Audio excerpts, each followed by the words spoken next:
In photography, as well as in any other visual art form, light plays a key role and it should be considered as a critical compositional element. Lighting for architectural photography, as well as with interior photography, can be very demanding, because the light defines the space or structure of the building. Lighting for interiors is much more controllable than with exteriors, however.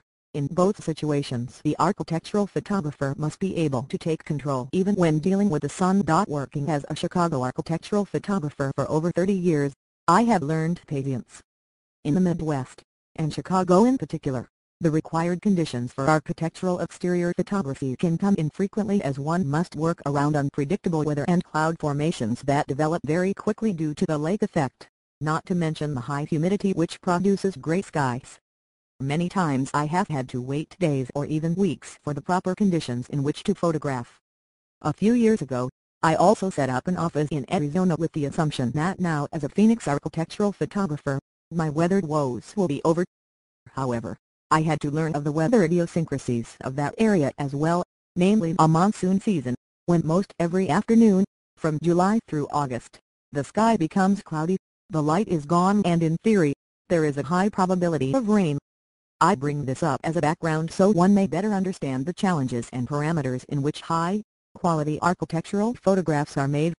In the studio everything is controlled.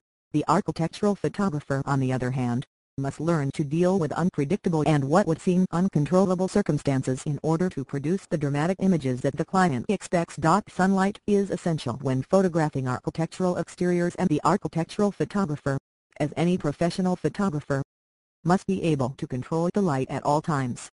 This is one of the challenges for the architectural photographer, because the only light source he is to work with is the sun, and controlling the sun can seem paradoxical.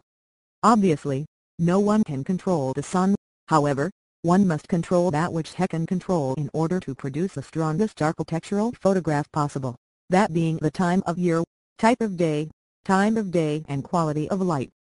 Directional light is always very important when photographing architecture, so it stands to reason that one must wait for the best conditions to photograph. The clarity of the light, the type of sky, the direction of the sun, and the quality of the light, hard or diffused, are all critical factors when photographing architecture and must be given serious consideration. Direction of the elevation to be photographed with respect to the sun is critical in order to separate the planes of the structure and bring out the textures and details of the building. Front lighting, or light that is behind the camera, is not acceptable in most cases. One should always select the time of day when the sun is at approximately a 45-degree angle to the elevation being photographed. Usually, the best light is within a time frame of a few hours after sunrise or a few hours before sunset, as long as the orientation of the building allows for it. The golden hour, that light, which is either just after sunrise or just before sunset, is even better because the sun's low angle will add warmth, mood and drama to the photograph with long deep shadows, something I like to use in the foreground if possible.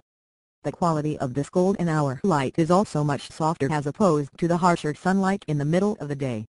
The north elevation, north-facing view can only be photographed within a short time span in the summer, as close to the summer solstice June 20th as possible. At that time of year the sun is at its highest position, and it is also the longest day of the year. The north light deteriorates each day afterwards as it travels in a more southerly direction, until finally after September 20th there is no north light at all. Learning to work with the sun and the weather is an essential requirement in producing a high-quality architectural photograph. Many clients probably have no idea what goes into that perfect day.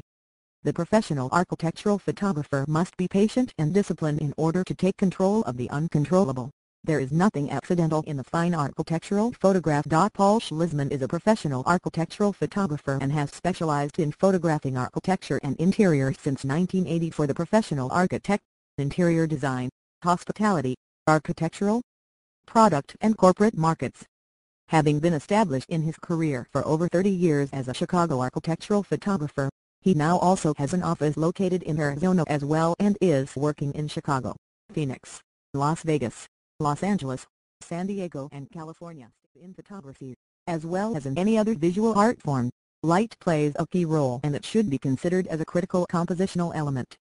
Lighting for architectural photography, as well as with interior photography, can be very demanding, because the light defines the space or structure of the building. Lighting for interiors is much more controllable than with exteriors, however.